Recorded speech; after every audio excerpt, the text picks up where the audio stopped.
ಕಲಬುರಗಿ ನಗರದ Ambedkar ST boys ಹಾಸ್ಟೆಲ್ನಲ್ಲಿ ವಿದ್ಯಾಭ್ಯಾಸ ಮಾಡುತ್ತಿದ್ದ ವಿದ್ಯಾರ್ಥಿ ಚನ್ನಪ್ಪ ಖ್ಯಾನ್ಲಿಂಗ್ ಜಮದರ್ ಅಗ್ನಿವೀರ ಆರ್ಮಿಯಲ್ಲಿ ಆಯ್ಕೆಯಾಗಿದ್ದಾರೆ.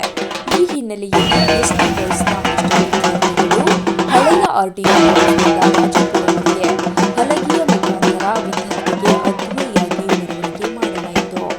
ಈ ಸಂದರ್ಭದಲ್ಲಿ ಹಾಸ್ಟೆಲ್ನ ವಿದ್ಯಾರ್ಥಿಗಳು ಮತ್ತು ಅಡುಗೆ ಸಿಬ್ಬಂದಿ ಆರತಿ ಬೆಳಗುವ ಮುಖಾಂತರ ಹುದ್ದೆಗೆ ಅಲಂಕರಿಸಿದ ವಿದ್ಯಾರ್ಥಿಗೆ ಹಾಸ್ಟೆಲ್ನಲ್ಲಿ ಸ್ವಾಗತಿಸಿದರು. Bureau report Ravi Kolar. ಎಲ್ಲರಿಗೂ ಜೈ ಹಿಂದ್. ನಾನು ಈ ಹುದ್ದೆಗೆ ಸೇರ್ಕೊಂಡಿದ್ದು ಕೇವಲ ಒಂದು 4-5 ದಿನ ಆಯ್ತು ಅಷ್ಟೇ.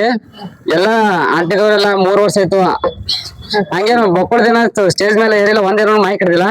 ಈ ಆಂಟಿ ಬಗ್ಗೆ ಒಂದ್ 2 ಮಾತು ಹೇಳಿ ಮತ್ತ ಅಣ್ಣದವ್ರ ಬಗ್ಗೆ ಹೇಳ್ಬೇಕಂತ ಓದ್ತೇವು. ಮುಂಜಾ 4 ಗಂಟೆಗೆ ಎದ್ದು ಓದ್ತೇವು. ಮಕ್ಕಳು ಪ್ರೌಡ್ ಮೂವ್ಮೆಂಟ್ ಅದ. ಎಲ್ಲರಿಗೆ ಏನಂತ ಮಾತಾಡ್ಬೇಕಂತ ಗೊತ್ತಾಗದಂಗ ಎಲ್ಲರಿಗೂ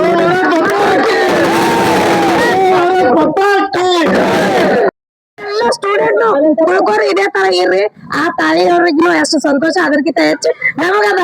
ಭಾರತ್ ಮಾತಾ ಕಿ ಜೈ.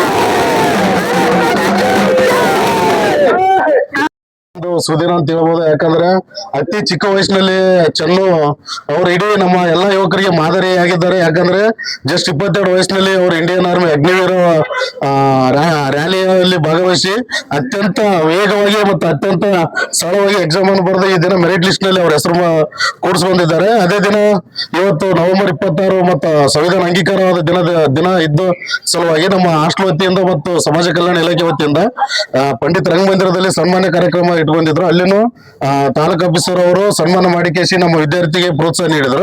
ಅದೇ ರೀತಿಯಾಗಿ ಮತ್ತೆ ನಾವು ಎಲ್ಲರೂ ಮಾಡಿದ್ಮೇಲೆ ನಾವು ಬೆಳೆಸಿದ ಹುಡುಗ ನಾವು ಮಾಡ್ಲಿಲ್ಲ ಅಂದ್ರೆ ಹೆಂಗ, ನಾವು ಅದೇ ಎಲ್ಲ ಯುವಕರು ಎಲ್ಲ ಮಂದಿ 100 ರೂಪಾಯಿ ಕಲೆಕ್ಟ್ ಮಾಡಿ ಏನು ಗುಲಾಲು ಒಂದು ಹಾರ ಪ್ರತಿಯೊಂದು ಕಲೆಕ್ಟ್ ಮಾಡಿ ಆಟೋ ಕ್ರಾಸ್ಲಿಂದ ಅಲ್ಲಿಂದ ಇಲ್ಲಿಗೆ ಮೆರವಣಿಗೆ ಮೂಲಕ ಒಂದು 2 ಹಲಿಗೆಗಳು ತಂದು ಮತ್ತೆ ಎಲ್ಲ ನಮ್ಮ ಹಾಸ್ಟೆಲ್ ಅಂತ ಇಷ್ಟೇ ಅಲ್ಲ, ಎಲ್ಲ ಹಾಸ್ಟೆಲ್ ವಿದ್ಯಾರ್ಥಿಗಳು ಇದರಲ್ಲಿ ಭಾಗವಹಿಸಿದ್ರು. ಎಲ್ಲರೂ ಖುಷಿ ಪಟ್ರು.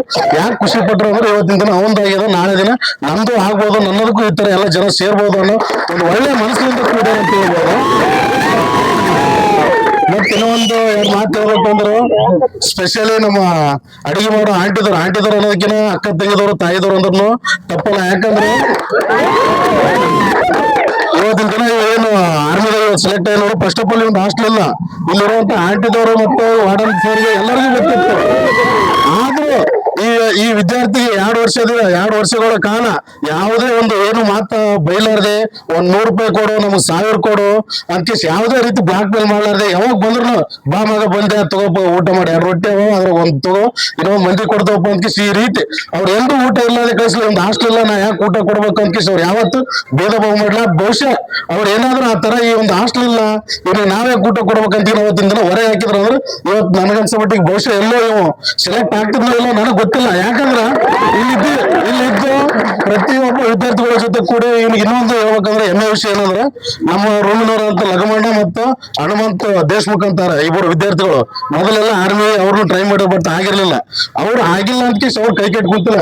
ಇವನು ಪ್ರತಿದಿನ 4:30-5 ಗಂಟೆಗೆ ಇವನು ಎಬ್ಸ್ಕೊಂಡು ಹೋಗಿ ಇಲ್ಲಿ ಆಟೋನಮಸ್ ಗ್ರೌಂಡ್ ಯಾವ ತರ ರನ್ನಿಂಗ್ ಓಡ್ಬೇಕಂತ ಪ್ರತಿದಿನ ಅವ್ರು ಬೆಳಗ್ಗೆ ಬಂಕಿಸಿ ಕರ್ಕೊಂಡು ಹೋಗಿ ಅಲ್ಲಿ ರನ್ನಿಂಗ್ ಓಡಿಸ್ಯಾರ. ಅದ್ರದ್ದೇ ಒಂದು ಏನಂತಾರ ಒಂದು ದಾರಿ ದೀಪ ಅಂತ ಹೇಳ್ಬೋದು ಇವನು. ಯಾಕಂದ್ರೆ ಯಾವ ರೀತಿ ಪ್ರಾಕ್ಟೀಸ್ ಅಂತ ಗೊತ್ತಿರಲಿಲ್ಲ. ಅವ್ರು ಆಲ್ಮೋಸ್ಟ್ ಎಲ್ಲ ಟೈಮ್ ಒಂದು 2 ಟೈಮ್ ರ್ಯಾಲಿ ಅಟೆಂಡ್ ಮಾಡಿದ್ರು. ಅವ್ರ ಎಕ್ಸ್ಪೀರಿಯನ್ಸ್ ಇತ್ತು ಯಾವ ತರ ಪ್ರಿಪೇರ್ ಆಗ್ಬೇಕಂತ ಒಬ್ಬ ಇವನು ನಾವಂತೂ ರ್ಯಾಲಿ